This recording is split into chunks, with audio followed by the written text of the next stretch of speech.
NASA successfully launched the 2020 Perseverance mission from Florida's Canaveral Air Force Station at 7:50 a.m. on July 29th. This spacecraft is carrying an orbiter, a rover, and a drone helicopter. According to NASA, the Perseverance mission will land on the Red Planet on February 18, 2021. The spacecraft will deploy the Perseverance rover and the Ingenuity helicopter. The vehicles are to explore the Jezero Crater, which was once a lake bed on Mars.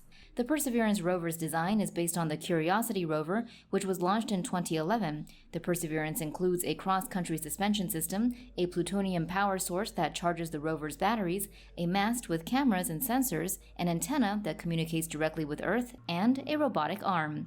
The arm will use a drill to bore into the ground. The arm's X-ray and ultraviolet spectrometers will scan the soil for amino acids and fatty acids, which would imply the presence of life forms that may have existed on Mars.